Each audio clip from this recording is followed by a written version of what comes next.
ہم ان عظیم لوگوں کی اولاد میں سے ہیں. ہم نے نیا ہی دھندا پکڑ لیا آج کل. میں وہاں رائے پور جب جانا ہوتا ہے, کبھی دہرادون تو ہو کے جاتا ہوں, تو وہاں ابھی جب گیا حضرت کے انتقال کے بعد مفتی صاحب کے, تو مجھے کہنے لگے یہاں بیان کر جائیے. تو جب بیان کیا تو چنگے چنگے چودھری, چنگے چنگے راؤ صاحب, قریشی صاحب, انصاری صاحب آ رہے. اجی حضرت سر پہ ہاتھ پھیر دو, میں الو کے پٹھو.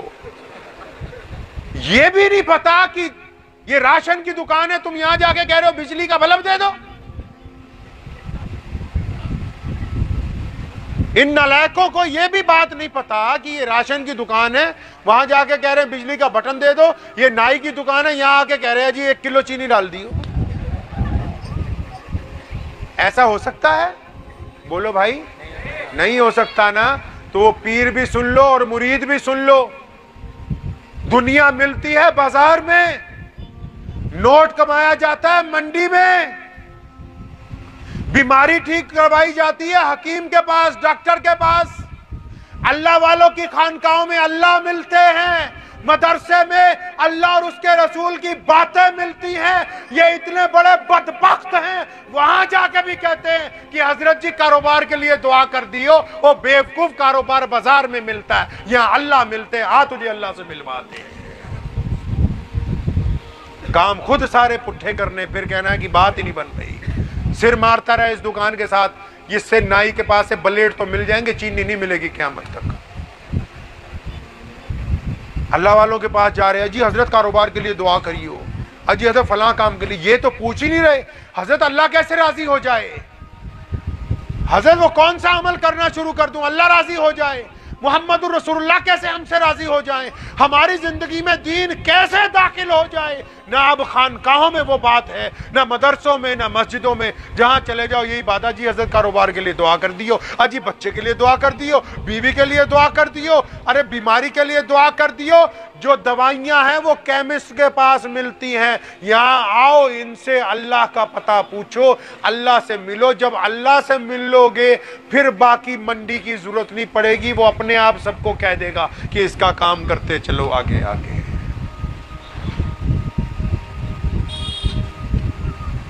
ماں باپ سے نہیں بنتی, بھائی بہنوں سے نہیں بنتی, رشتہ داروں سے نہیں بنتی.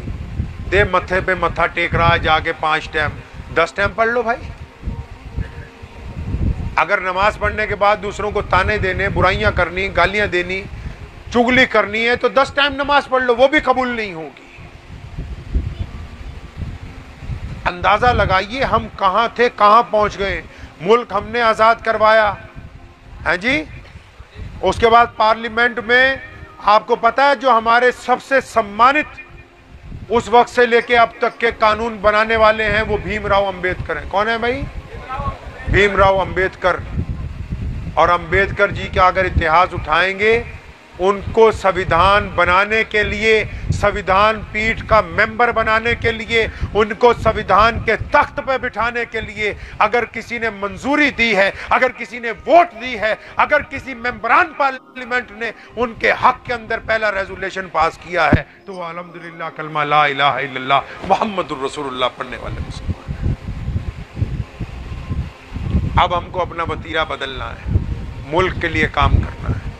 جب ملک کے لیے کام کریں گے لیکن پہلے اپنے آپ کو سدھاریں گے, سدھار لیں گے انشاءاللہ.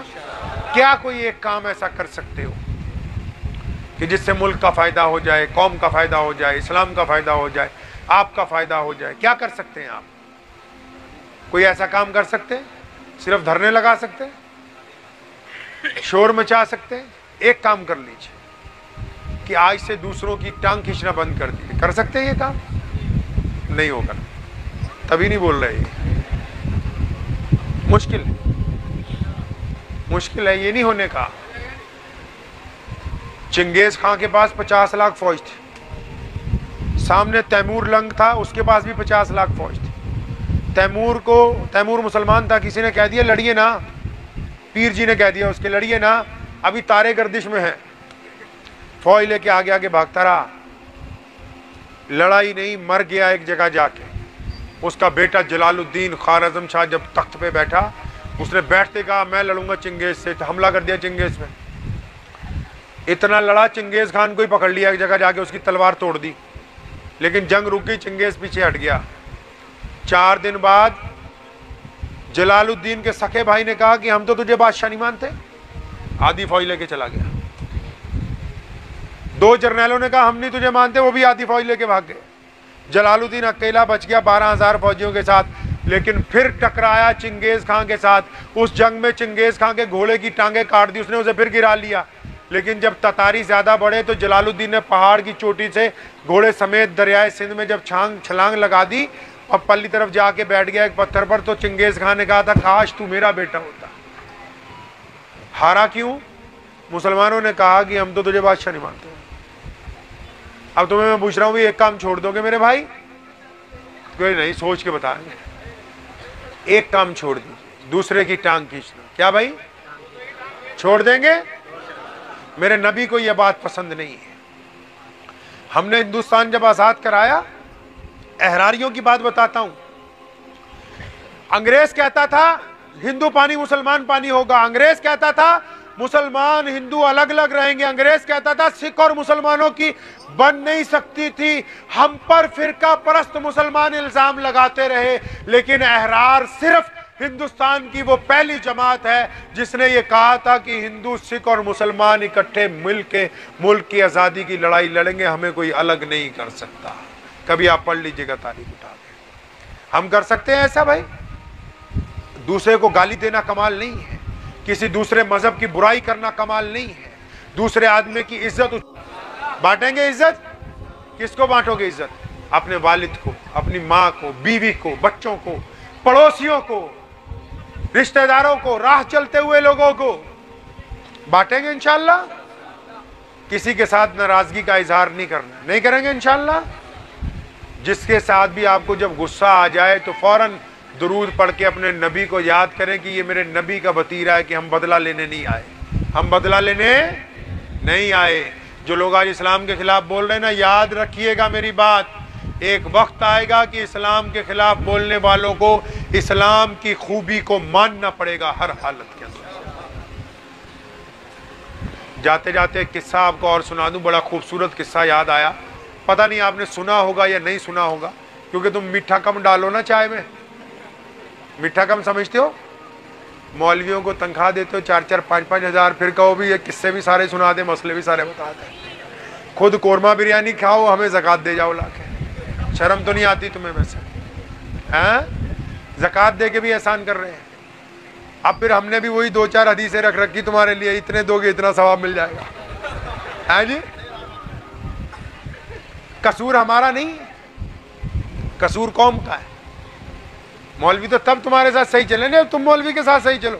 وہ ذرا سی تمہیں صحیح بات بتائے تو جو صدر ہوتا ہے داڑھی منڈا, جس کو یہ بھی نہ پتا ہو کہ مسجد میں چٹائی کیسے سیدھی ہوتی ہو, کہتا نہیں مولوی دوسرا لے آئیں گے. صدر سے بات یاد آئی, جو لوگ مسجدوں کے پردھان ہیں نا بھائی, آپ کے ایریے کو نہیں کہہ رہا ہوں, یا اگر کوئی خراب ہوگا سمجھ بھی لے تو کوئی بڑی بات نہیں. جو مسجد کا متولی ہوتا ہے, مسجد کا صدر جو ہوتا ہے, وہ مسجد کا مالک نہیں ہوتا, مسجد کا نوکر ہوتا ہے. نوکر کو چاہیے اپنی اوقات نہ بھولے, نوکر کو چاہیے وہ اپنی حیثیت نہ بھولے. کس کا نوکر ہے وہ؟ اللہ کا نوکر. اللہ کا مہمان آ رہا ہے, کون؟ نمازی مسجد میں, یہ پنکھا بند کر رہا. اللہ کا مہمان آ رہا ہے, یہ استنجے خانے میں تالا لگا رہا. نوکر کی ذمہ داری ہے مہمان کی عزت کرے, تب وہ اللہ کے نزدیک مقبول ہوگا. مسجد تو ایکو فرینڈلی ہونی چاہیے. غیر مسلموں کو آپ لوگ بلایا کیجیے. انگلینڈ میں, امریکہ میں, ہمارے ہاں بھی غیر مسلموں کو بلاتے ہیں باقاعدہ, عید پر, بقرہ عید پہ, شب برات کو. ویسے کالجوں کے بچوں کو بلاتے ہیں, آؤ ہماری مسجد دیکھو, دیکھو ہم کیسے عبادت کرتے ہیں. سنو میرے نبی نے کیا کہہ دیا کہ چھوا چھوت حرام ہے. سنو میرے نبی نے کہہ دیا ہم انسان ایک برابر ہیں. سنو گلے ملنے سے کوئی برائی نہیں ہو جاتی. سنو ایک دوسرے کے ہاتھ جڑ جانے سے انسان کے اندر ہاتھ دھونے کی ضرورت محسوس نہیں ہوتی. ان کو مسجدیں بلا کے دکھاؤ گے تو ان کو پتہ لگے گا اللہ اور اس کے رسول کا کیا ہوگا. تو میں وہ کہہ رہا تھا, قصہ بیان کرتا چلوں. 6 سال کی ایک بچی مکے کی گلی سے گزر رہی، ابو جہل ٹکر گیا اسے. ابو جہل نے کہا نعوذ باللہ حضور صلی اللہ علیہ وسلم کے خلاف 2-3 باتیں. تو اس بچی نے کہا کہ آپ میرے ابا کے بارے میں ایسا نہ کہیں، اللہ نے ان کو بڑی عزتیں دی ہیں. تو ابو جہل کو اتنا غصہ آیا کہ اس بچی کے تھپڑ مارا بہت زور سے. بچی روتی روتی گھر پہنچی، محمد رسول اللہ بیٹھے ہیں. اب ننھی فاطمہ جب روتی ہوئی آئی، نبی کی آنکھوں میں آنسو آ گئے کہ میری بیٹی کو کس نے مارا. جب تک عام دنوں میں گھبراتے نہیں، مکے والے مارتے ہیں، گلے میں پھندا ڈالتے ہیں، پتھر مارتے ہیں، گندی باتیں کہتے ہیں، میرے آقا گھبراتے نہیں. لیکن جب 6 سال کی فاطمہ روتی ہوئی آئی نا، میرے آقا کی آنکھوں میں آنسو آ گئے. سیدہ عائشہ رضی اللہ تعالیٰ عنہ کو بلایا، فرمایا عائشہ ابھی جاؤ فاطمہ کو لے کے علی بن سفیان کے گھر اور شکایت کر کے آؤ کہ ابو جہل نے میری بیٹی کو کیوں مارا ہے، ہم سے دشمنی ہے، ہم سے ٹکر لے، ہم سے دشمنی ہے، ہمارے سے بدلہ لے، میری بیٹی کو کیوں مارا. باپ کو تو بیٹی ویسے بھی بہت پسند ہوتی ہے. علی بن سفیان کے گھر امی عائشہ گئیں، جا کے جب شکایت لگائی. اے سفیان رضی اللہ تعالیٰ عنہ اس وقت مسلمان نہیں ہوئے. فاطمہ کو گود میں اٹھایا، ابو جہل کے گھر پہنچ گئے. سنا قصہ یہ نہیں سنا؟ اگلی بار خوب چینی گڑ ڈال کے کھلاتے رہیے 1 سال، سمجھ گئے نہیں؟ جو اس کے علاوہ اور ہیں وہ بھی نکل آویں گے انشاءاللہ. اب وہاں علی بن سفیان پہنچ گیا ابو جہل کے گھر. جا کے اتنا ڈانٹا ابو جہل کو کہ بچوں سے پنگا لیتا ہے، شرم و حیا تجھے نہیں رہی، مکے کا سردار بھی بنتا ہے، چھوٹی سی 6 سال کی بچی کو تھپڑ مارتا ہے، بے غیرت ہے تو. اگر تیرے میں ہمت تھی تو محمد کے سامنے جو کہنا تھا وہ کہتے، جرت کیسے ہوئی مارنے کی. اتنا ڈانٹا، ابو جہل نے اپنا سر جھکا لیا، شرمندہ ہو گیا. ابو علی بن سفیان نے فاطمہ کو آگے کیا، فرمایا بیٹا اس کے تھپڑ مارو منہ پہ، اس نے آپ کو مارا تھا نا، اس کے تھپڑ مارو. قربان جاؤں 6 سال کی فاطمہ فرمانے لگی چچا میرے ابا معاف کرنے کے لیے آئے، بدلہ لینے کے لیے نہیں آئے. کیا کہا؟ ابو معاف کرنے آئے ہیں، بدلہ لینے نہیں آئے. علی بن سفیان غصے میں ہیں کہ ابو جہل نے کیوں فاطمہ کو مارا جبکہ مسلمان نہیں ہوئے. فاطمہ کا ہاتھ پکڑا اور زور سے ابو جہل کے منہ کی طرف لہرایا. فاطمہ نے اپنا ہاتھ پیچھے کھینچ لیا، اپنا ہاتھ ابو جہل کے منہ پہ لگنے نہیں دیا. 3 دفعہ ایسا ہوا تو پھر ابو جہل کے سامنے علی بن سفیان نے کہا فاطمہ بیٹا آپ کو تو اب تسلی ہے نا کہ اس سے بدلہ ہو گیا. مسکرا پڑی، کہنے لگی ہاں بس ہو گیا کوئی بات نہیں. واپس پہنچے حضور صلی اللہ علیہ وسلم کی خدمت میں. فاطمہ بٹیا ہنس رہی ہیں، محمد رسول اللہ ہنستی ہوئی بٹیا کو دیکھ کے بھی آنکھوں میں آنسو آ گئے. اور علی بن سفیان نے جب بتائی پوری بات تو فاطمہ نے اپنے ابا سے کہا ابو جی انہوں نے تو میرا ہاتھ پکڑ کے ابو جہل کے مارنا چاہا تھا لیکن میں نے مارا نہیں. میں نے ان کو کہا ہمارے ابو معاف کرنے کے لیے آئے، بدلہ لینے کے لیے نہیں آئے. بہت سے لوگ نہیں جانتے مکے کے بڑے بڑے سردار جہنم میں گئے، بڑے بڑے سردار حضور صلی اللہ علیہ وسلم کے سامنے ٹک نہیں سکے. علی بن سفیان کو اسلام کی دولت ملی کیوں؟ یہ جو فاطمہ سے بچپن میں محبت کا اظہار کیا تھا، میرے آقا نے ان کے لیے دعا کی تھی، اس لیے اللہ نے ان کو اسلام کی دولت عطا فرمائی. تو ہم کس نبی کی امت میں سے ہیں میرے بھائی؟ جو معاف کرنے والا ہے. کریں گے معاف انشاءاللہ؟ معاف کس نے کرنا ہے؟ جو پاور میں ہوگا. کون کرے گا بھائی؟ پاور میں. پاور میں کیسے آؤ گے؟ ایسے آنا 10 گھر ووٹ ڈالنا کانگریس کو، 10 بھاجپا والوں کو، 10 ملائم سنگھ کو، 10 سماجوادی کو، 10 اویسی کو، اور 10 انصاریوں کو، 10 گاڑوں کو، 10 قریشیوں کو، 10 راؤ صاحبوں کو، تاکہ بعد میں الحمدللہ اتنا چھترول ہو کہ تم کاغذ اٹھائے ہوئے پھرو گی جی سائن کر دیو تصدیق کرنے کے لیے. یہ کام وہ کرتا ہے معاف کرنے والا جو طاقتور ہوتا ہے. نبی علیہ الصلوۃ والسلام نے فرمایا اللہ کو طاقتور مومن پسند ہے، کمزور نہیں. انگریز کے مقابلے میں ہم طاقتور تھے. انگریز کے سامنے ہم اپنے عقیدے کی طاقت پر ٹکے ہوئے، عقیدے کے ساتھ ہم اتحاد کی طاقت پر ٹکے ہوئے تھے. اتحاد کے بعد ہم غیر مسلموں کے ساتھ محبت کی طاقت میں ٹکے ہوئے تھے. اگر اب بھی ہم دوبارہ ایسے طاقتور نہیں بنیں گے تو دنیا کی کوئی طاقت ہم کو عزت نہیں دلوا سکتی. وقت بھی بہت ہو گیا، گلا کیونکہ ساتھ نہیں دے رہا، اتنی باتیں آپ سے ہو گئی ہیں، 2-4 قیمتی قصے آپ کو سنا دیے، تو پکا وعدہ ہے بھائی انشاءاللہ ٹانگ نہیں کھینچیں گے ہیں بھائی؟